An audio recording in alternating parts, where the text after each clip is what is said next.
Na verdade, esse termo samba de raiz ele é cunhado nos anos 90, né? Não se tinha isso antes, né? Então, todo mundo hoje fala samba de raiz, mas isso é uma invenção. Salve, salve, galera! Rogério e família aqui, Poeira Pura. A gente acabou de finalizar um evento muito bom aqui em Campinas e a gente vai falar agora sobre 10 faixas, dicas de 10 faixas para vocês entenderem como é que foi a evolução estética do samba desde a primeira gravação até agora, 2025. A gente criou uma playlist para vocês ouvirem, apreciarem tudo isso que a gente está falando aqui. O link da playlist está aqui na bio, só você chegar lá, tira essa onda com a gente. Primeira gravação, 1902, o nome da música é Isso é Bom, ela foi registrada como Lundu, e a gente sabe que o Lundu é um dos pais, um dos ancestrais do samba.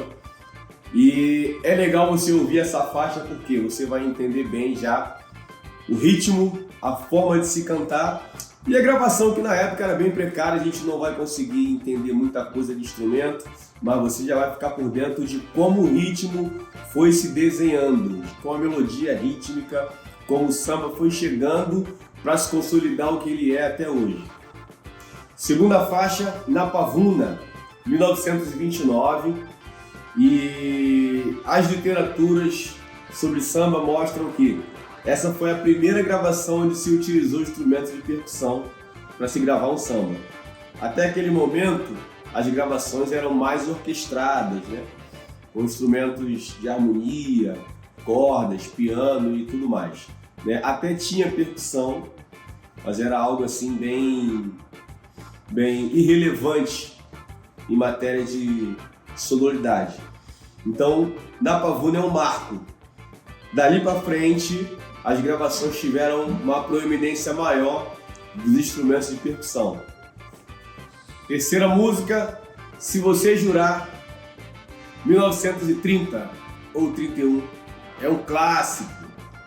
Essa música ela marca realmente a divisão de um tipo de samba para outro, que inclusive nós fazemos até hoje. A gente chama de padrão Estácio.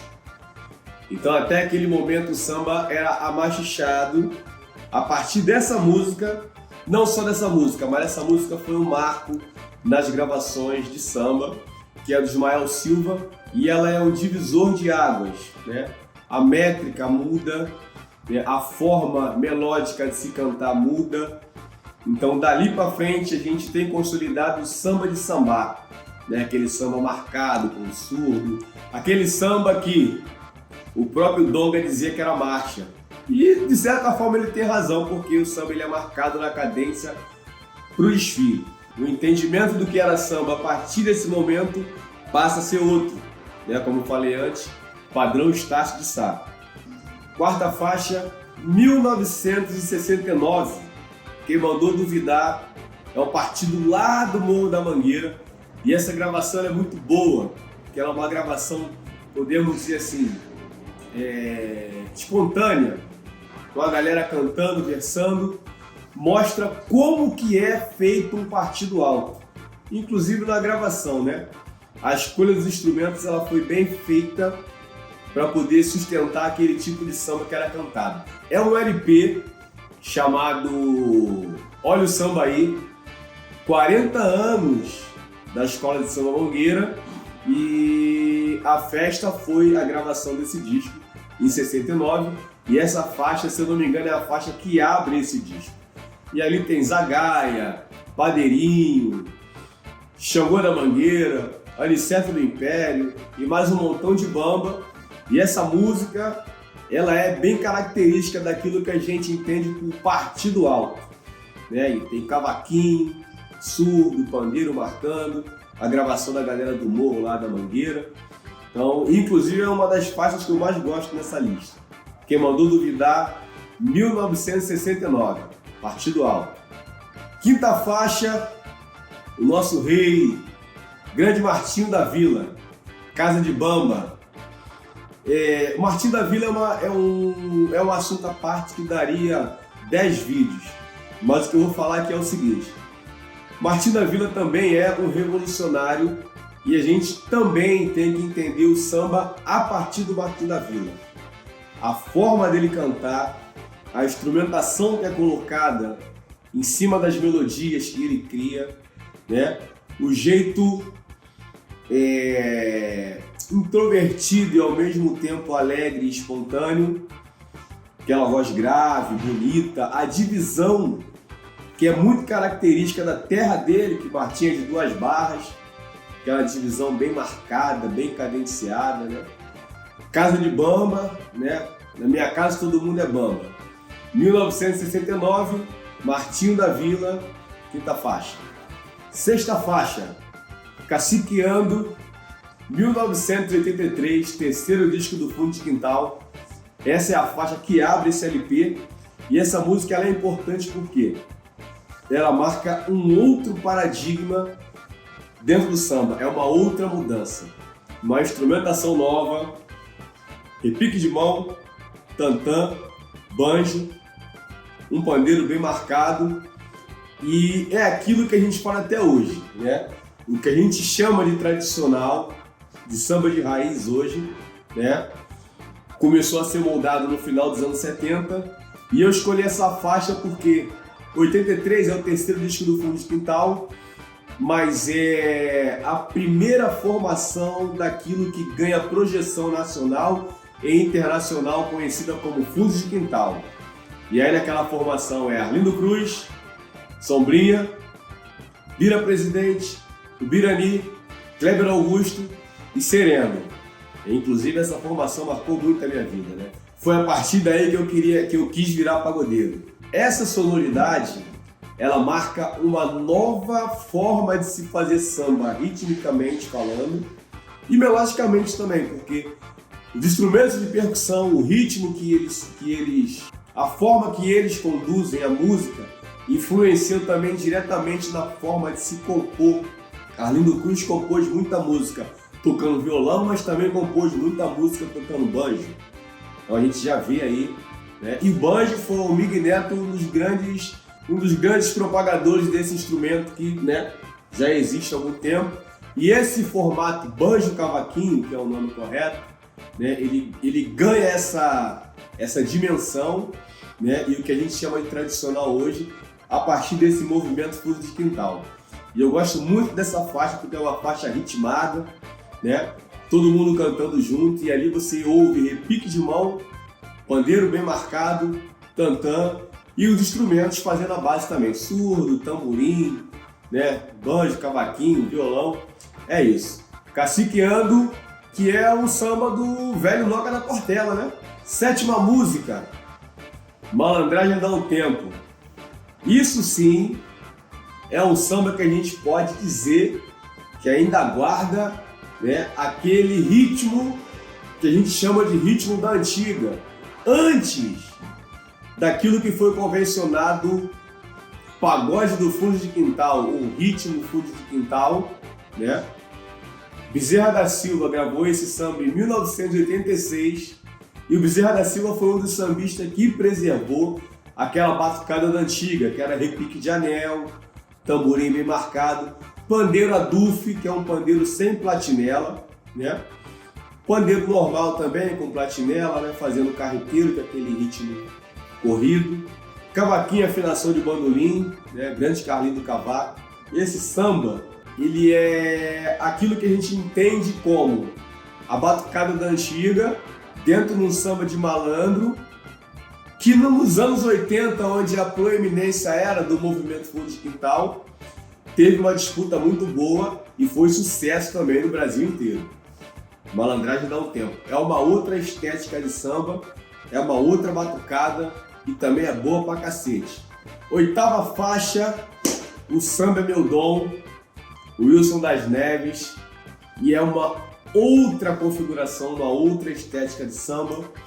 É aquele samba marcado por bateria bem suave, aquele baixo, contrabaixo acústico, bastante piano, aquela melodia bem bonita, bem esticada, característica do seu Wilson das Neves.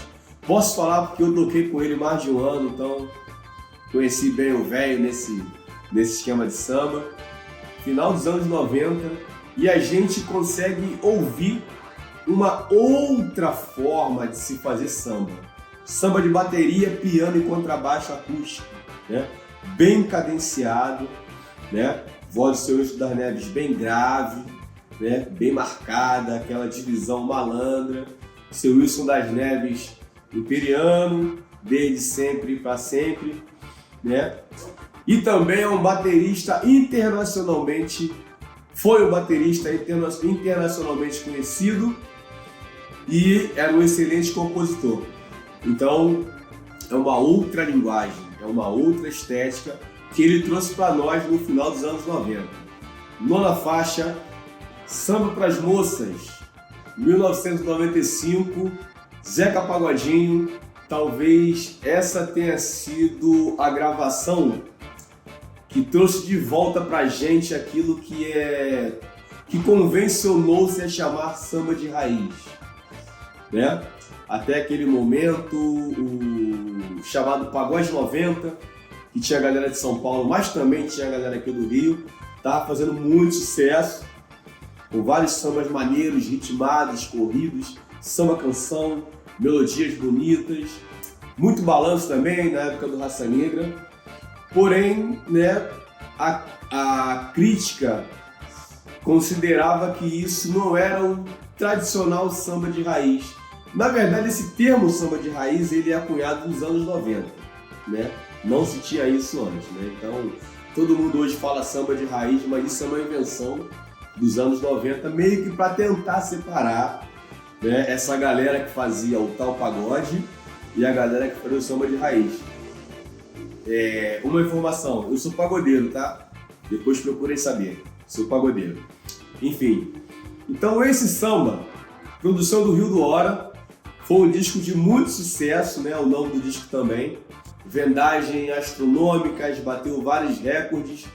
E o interessante dessa faixa, né, e do disco como um todo, é que o Rio armou um esquema percussivo onde o pandeiro do Pira Presidente era mais proeminente e a caixa ritmada, naquele ritmo que convencionou-se a chamar, né, axé, né, mas na verdade é em cima do agueré de Oxóssi, né, a caixa bem tocada, que inclusive é a caixa da Mocidade Independente de Padre Miguel, né, esse ritmo ficou marcado, né, daquele momento em diante na produção que o Rio do Hora fez com o Zeca Pagodinho. Então, é uma característica muito marcante dentro da percussão. Pandeiro do Bira Presidente bem marcado, bem destacado, e essas caixas fazendo esse ritmo do agueré de Oxóssi, isso virou uma característica inconfundível dentro da obra de Zeca Pagodinho, graças ao grande maestro Rio do Hora. 10ª faixa.